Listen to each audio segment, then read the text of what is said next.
When I tell the story, it's dark and glittery. The underdog wins. When I tell the story, is to show every voice can be heard.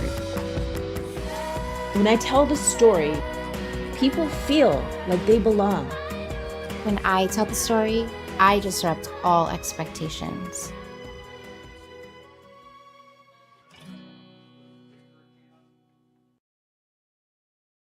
Hi, I'm Ann Lunis, and I am excited to welcome you to the Future of Filmmaking is Female panel, presented by Adobe and Wrap Women. The topic today is the future of film is female. Just to start off with some statistics, in 2021, only 25% of the directors, writers, producers, and cinematographers working on the top 250 films were women. And women accounted for only 28% of this year's nominations at the Academy Awards. So as Marion Wright Edelman once said, you can't be what you can't see. We are going to talk today about the importance of having women be more represented in film, both behind the camera and in front of the camera. And so I am very excited to have an amazing group of female filmmakers here with me today. All of these women had films presented at Sundance. I know it was virtual, but they are still amazing.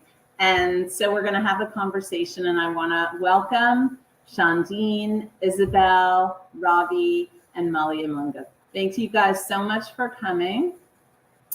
And it would be great if each of you could just introduce yourselves and talk a little bit about your film. Hi, I'm Ravi. I had called Jane at Sundance this year. It was an 8-year odyssey to make this movie.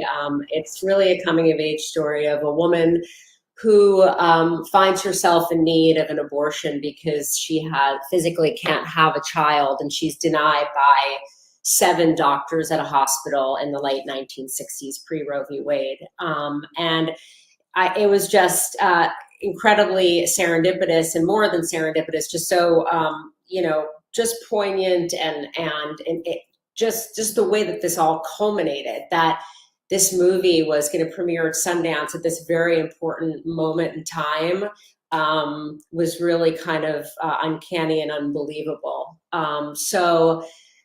We premiered at Sundance, and very proud of the movie. It was just a Berlin competition this last week, and it was definitely a very hard movie to get made for obvious reasons, but super proud of it. And that's my Sundance story.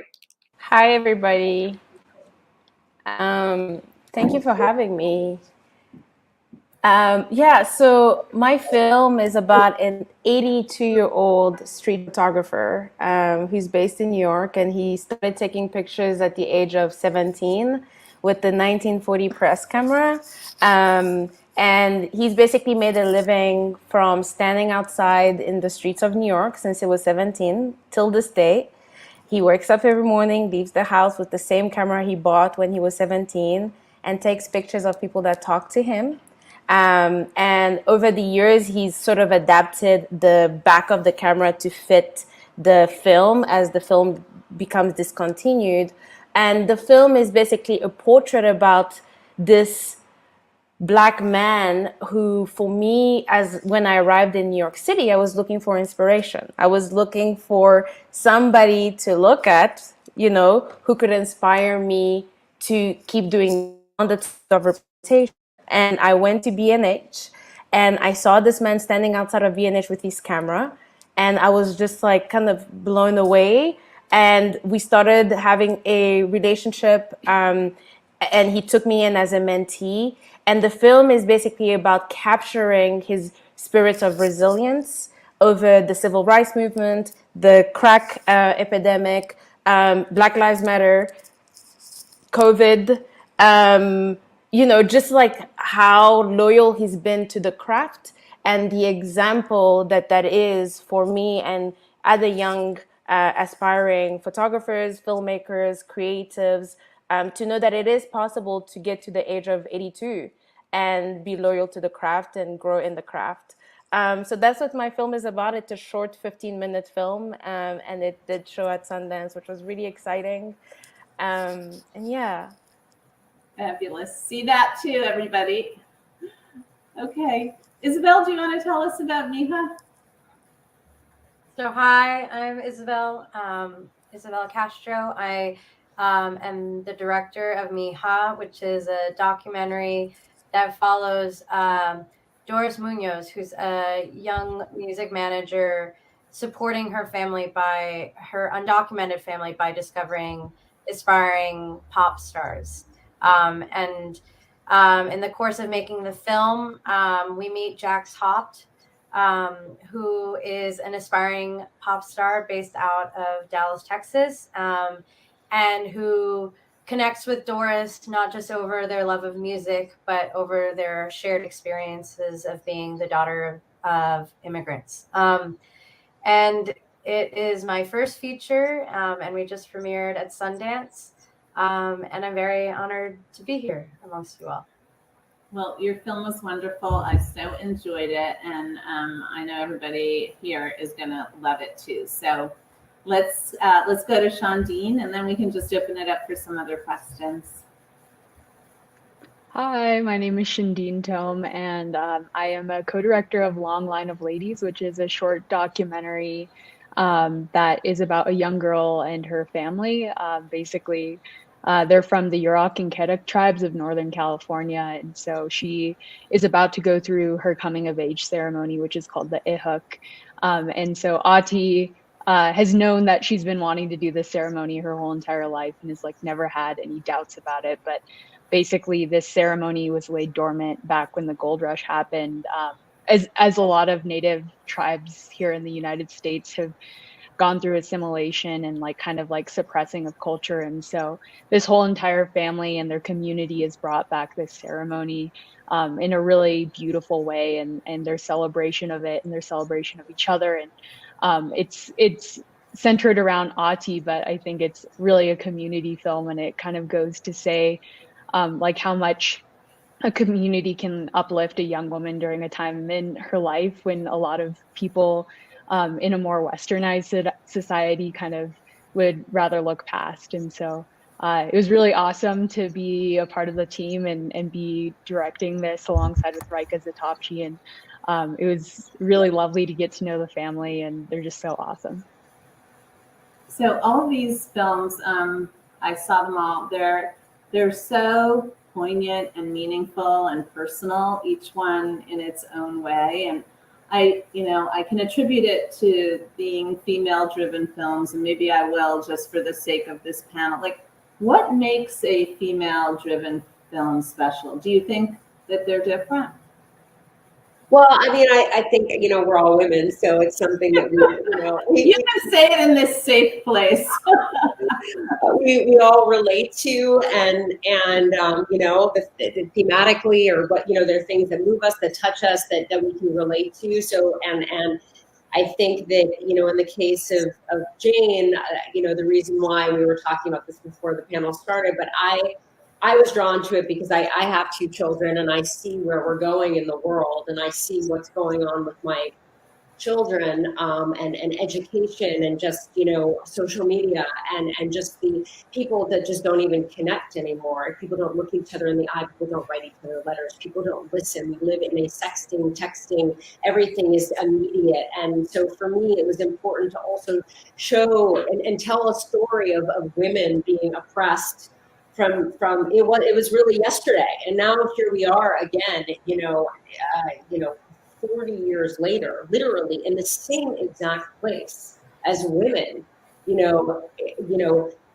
negotiating with people about what our rights. And so it's incredibly disturbing. And I know I sort of, entered into sort of another part of the conversation, but I think it's important. It's important as women for us to come together as a community and to, hold each other's hands and tell each other stories and make each other feel comfortable and seen and heard. And I think that that's part of it.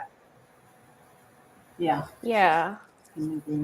I agree. And I think, to think about like what makes a women-driven story, for me, when I think of 9 days a week being my first short film, and me always asking myself, like, why am I sticking to the story? Like, there's so many times along the line, it's a documentary where I've like wondered how long it's going to take for me to find like that soulfulness that I'm hoping to get, the beat that I'm hoping to get. And I think for me, the reason why I'm now expanding it into a feature, the reason why I've been spending so much time with Lewis over the last 2.5 years is because I've been able to see something that I believe people have not seen for as long as he's been in New York. Because if you talk to any person who's a photographer or a native New Yorker, they've seen him on the streets. And on the surface, Lewis just has this camera, has a dapper hat and a suit, and no one has just like approached him and asked the deeper questions, asked and dug in for the depth. And I think that's like, for me, what I've seen in other female filmmakers is just the hunger to dig a little deeper, because we are living in a world that like we don't have a choice but to dig deeper. We constantly are fighting. We constantly are fighting for our like our spaces and our rights. And I think that muscle is strong in us. We also want that trans to the films we're making. We want a level of like, we're fighting for the real stories and the real essence of humanity to come out. Yeah. Yeah, Isabel, thoughts? I really grapple with this question because to answer it also means to think about what the gender binary means and our role in it, both in front and behind the camera. And so I really struggle with the answer to this question. I think for me, female and femininity refers to depictions, roles, and imagery that has previously just been like less than. And I think that to be a female filmmaker, you think it's just we all come to filmmaking with our own perspectives, whether it be related to gender or class or race. And I think that what's important to me about the concept of female filmmaking is that previously it has been more difficult for female identifying people to have power. And so I think what the answer to the question, at least for me in this moment, is that I think female filmmakers and filmmaking looks like a deconstruction of that power. And so that's kind of like intentionally kind of vague because I actually don't know the answer to your question. Vague but intense. And and maybe Shondine, I want to hear from you in a minute, but I think the challenge is, and maybe that's again too sweeping a statement, but are there particular challenges that you believe female filmmakers face that maybe are different? Yeah, I think going a little bit back to the other question, sorry to, I guess something that has always been like kind of important to me is where I come from. And like the Dene people are a very matriarchal society. And so I think there's something empowering about that isn't necessarily the word power as we know it. And I think it's like a quiet power, and it's something that's respectful and intentional. And I really love that about like how I've grown up and how I've seen the women around me. And I guess like it also is, it's not just the women who contribute to that. I think a lot of the men within like Navajo culture are important and integral to building up and uplifting that image of woman. And so I think similarly, I guess, like I think coming from a place of detriment as like a brown woman, it's difficult to kind of see yourself in media in a way that isn't portraying you or isn't portraying like who you know. And I like remember like growing up and being so mad sometimes at women characters in films because I was like why are they so stupid, or like why are they like kind of put in this box or like this archetype. And I think like to see like films now is like challenging all of that, and I think it's so incredible to be able to witness that and also be a part of it in a way that like is challenging. And I think it puts in a question that's like a lot more than just like the films that you want to make, but seeing films as like a completely different art form. And I think like from like the basis of film and like the history of it, it's like very I guess was used as like propaganda and like used in ways that like maybe people in power like kind of I guess like allowed film to become something that I think now there's like so many different opportunities. And so I think it's great to see people making things that challenge like the film industry as it stands now. And I hope to keep contributing to that. But I think it's a good place to come from. And I know everybody here has done that. Like all of your films are amazing. So props to you guys. Well, all of your films are amazing, and I should note, I gave these very discouraging statistics in the beginning about just in general, the underrepresentation of women in filmmaking. But at Sundance this year, and you guys all had films presented at Sundance, 52% of the women, 52% of the films were directed by women, and I'll give props to Tabitha Jackson, who is the head of the festival, and Joanna Vicente, who's the head of Sundance, and I think under their leadership, there's been an opportunity to really increase the female films. So if you could like give some advice to women, and Shondine, you guys are so young and have such a huge future in this industry. Like, what would you tell women who are up and comers? And I look at you all, and you are up and comers. You're so kind of young, and these are massively exciting kind of films that will impact a lot of people. But what would you tell kind of young women who are just starting out? How would you encourage them, despite the discouraging statistics? I really loved what Isabel said about deconstructing power. And I think that's really like where it's at in terms of like just looking at the construction of filmmaking to this day, and the construction of who should be behind the camera, and how, femininity and women are presented in front of the camera. And I think for me, the advice that I know I give myself all the time, and that I would pass on as I'm still, like you said, like emerging, is to definitely knowing your voice, really like understanding your worth and your value, because from that place of truth, I think is where the courage to kind of like bulldoze through these like barriers comes from, because it's nonstop. It's like every single step there's something like in your way, and it takes like the courage to wake up and say, I deserve to tell my story. I deserve to tell this story that I'm interested in. And I think also asking for help and leaning to other women. I think that's like solidarity within ourselves is like all we've got. And along the way, like men can help, but like no one understands the struggle that we have to face better than like our own. So like leaning to our elders and people who have done it before, kind of thing.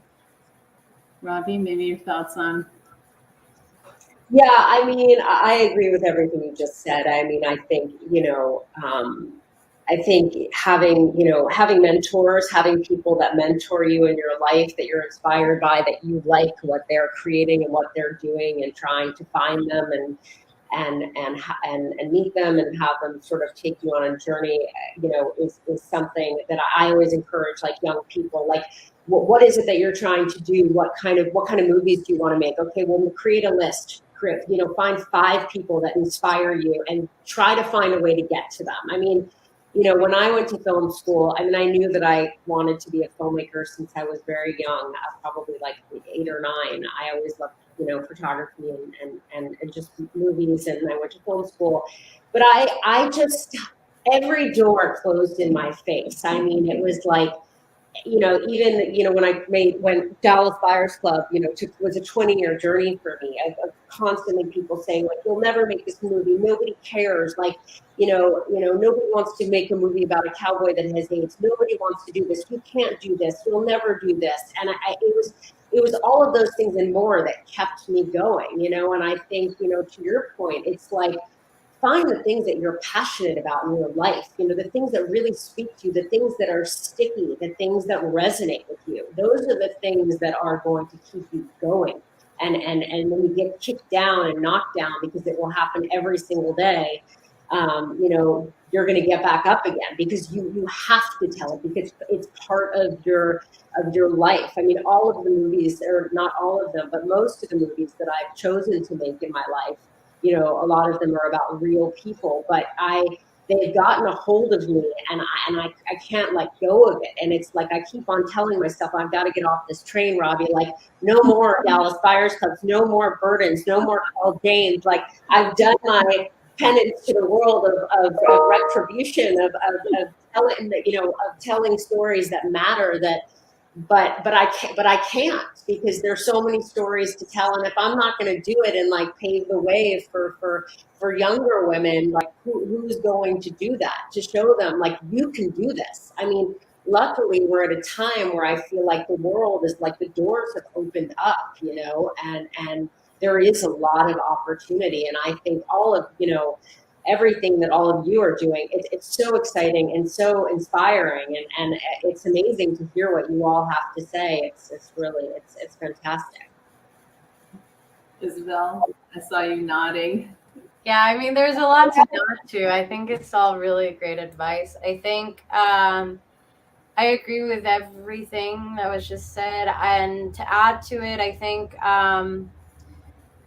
2 things I wish I would have been told early in my career. One is just that, like, failure and constant failure is just part of it. Like, it is just inevitable, and to never take it personally. Like, and yeah, I mean, you see people like us on the panels, and this is like, I'm sure everyone else on this panel can agree. It is like such a small percentage of the entire experience. And I think when I've spoken to younger filmmakers, they've seemed really demoralized at not getting a grant, or not getting a or not getting a fellowship, and it is just part of it forever and ever. I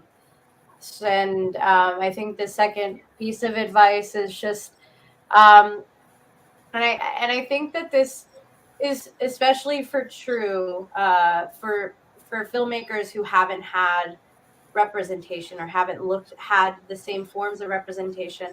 It's just to, like, I think it's an extension of what was just said. It's just to have like a real conviction in your voice, and that even in the face of that rejection, that like rejection is not a value judgment. It is just, it just sometimes is not the right time, and you have to like have an almost delusional level commitment to like trusting your voice. And I think that the entire industry is just a game of tenacity. I really do. I see it a lot.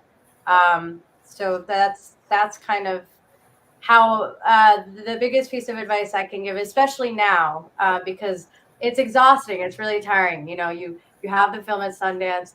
Everyone is so excited about it, and yet they don't realize everything that went into that moment. And I just want to talk about that more publicly. It required a lot of failure. Mm-hmm. Mm-hmm. Yeah. Shandine, do you have anything to add? Yeah, I think I'm so bad with advice. Like, I think it stems from me not ever taking advice from young, that it's hard to have the advice. Yeah, I guess. Filmmaker. Yeah, everything that everybody has said has been wonderful, and I think it's so true to the experience of like what it means to be a filmmaker or like an artist. And I know I've struggled a lot with like those terms, even like calling myself that is like kind of wild to me and like feels I guess like very fake, especially when a lot of it is like business and like everything else, and you're like constantly doing emails and it's like, when are you ever going to make your movie? But I would say a lot of like what has gotten me through uh is actually has nothing to do with like film or advice from like film people. I think like I get really good advice from like my mom and like my grandma and like people who know what I'm trying to say.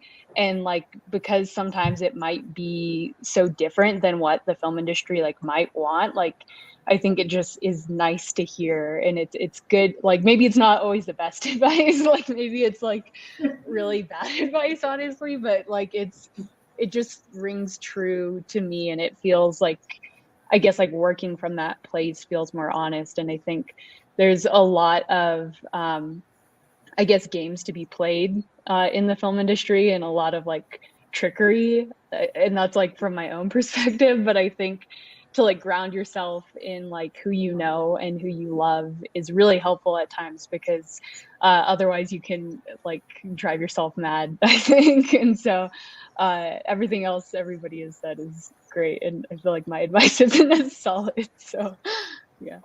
Well, all of this advice is really good. And I think, the perspective around resiliency and tenacity, and Isabel, I love what you said about not taking things personally. That is so hard.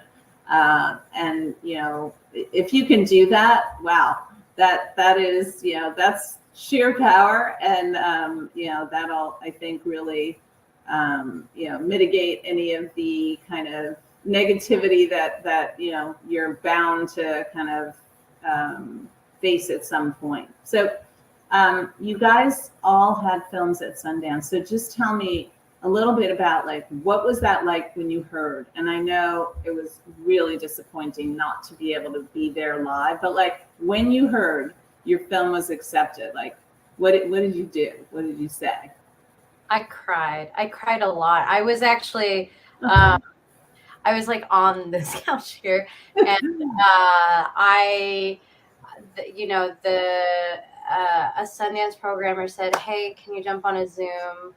We have a question about your film, and I'm sure you guys can." I like thought of every single thing that could be wrong with my film. Like it's like your life flashes before your eyes, but it's like your film flashes before your eyes. And I had like a bottle of wine, and I drank it, and I like was like, okay, I'm ready for this Zoom call. And they turned the camera, they panned the laptop over to the programming team, and they're like, "You're into Sundance." And I just bawled. I just cried and cried. And the programmers were moved, and then after 5 minutes, they were like, "Okay, we have to move on." So anyway, I was very, very emotional about it, because and I continue to be very moved. I think as we all have these goals in our minds, or these visions in our minds about our careers. Some of them are they're things that keep you going, and that give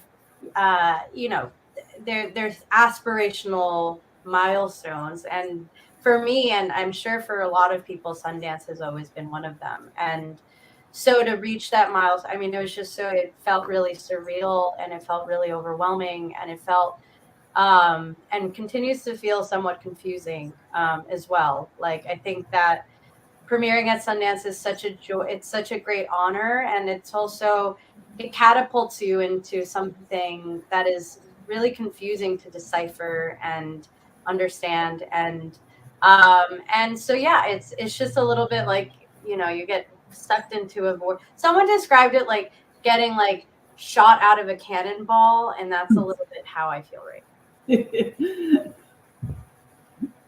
Robbie. Obviously, Sundance is such an honor. It's one of the most prestigious festivals in the world. I've had several movies there. I've had the privilege of that. But I also think, as I was sitting here listening to you, Isabel, talk about it, I mean, by the way, I could be probably all of your mothers. So when I say, like, I've had several movies there and I've done this, I don't mean to sound in any way putting myself in another place. I'm just saying, like, obviously, like, I could be all of your mothers, and it's amazing to see what you all have done. It's absolutely incredible. So I say it, like, in the most respectful way. But I've been going to Sundance for like decades, and I think, like, there's something about it, like, when I used to go there as a buyer, I used to love it, seeing movies, because you're there with a whole different perspective. When you have a movie there's so much pressure on the movie, on the premiere of the movie, of the time slot, of what the press is going to be, what is the first release, press break that's going to come out. And then sometimes you won't have another review for, a day later. And then all of a sudden, buyers are circling around, and then can they think for themselves, really? Or, like, so in a way, like, of course I understand it's part of, like, the business and putting art into the world. But part of me wishes that it could be this pure place where people go when they watch movies, and they feel what they feel, and they believe what they believe, but unfortunately, we're in a world where it's not like that. People have to sort of, like, read reviews to formulate their own opinions, or and so for me, I am a little jaded about it, and I do feel like it's lost a certain purity for me, that I wish that the reviews could be embargoed, that it could just be a pure filmmaking experience, of experiencing movies from different walks of life and people, and really just talking about that and living in it. But instead, it's become something completely different. So I'm probably not the right person to be asking about it. My perspective is a little different, but of course, it's such an honor to be there. The movies that are curated are absolutely incredible. It's just, unfortunately, I feel like it comes with this other, as Isabel was saying, her probably, her representation and people coming after you, and, like, that's a whole other thing. And then there's the, like, does your movie review as well as it should, or what is it on Rotten Tomatoes, and is somebody going to buy it? And it just becomes like yeah, sort of like the pureness of, like, oh my God, what Isabel was saying before, like, I've been on this journey for 8 years, and, like, the amount of rejection that it took to make this movie, the 8 actors that told me that they were doing it and that fell out of it, the financier that told me he was financing it, and then he moved to Africa, that, it's just the peaks, the valleys that all of us have been on to get these movies made. And then it's sort of like this one moment, and then somebody, this experience could either sort of, like, hoist you into, whatever, or not, is a very hard thing to kind of, in a lot of ways. So that's something that I really kind of grapple with. But that's the business. Yeah, I mean, it's the reality. It is business. And I can tell you, as someone who doesn't have films at Sundance, I still have the purity of the experience. All I do is watch. And so I feel bad, because it is so joyful to be able to watch all these films, and there is a simplicity to it, of being able to just see the range of work, your guys' work, and so many other films. So at least the attendees get to still have that joy and that purity that I know is very hard for you guys to have with films there.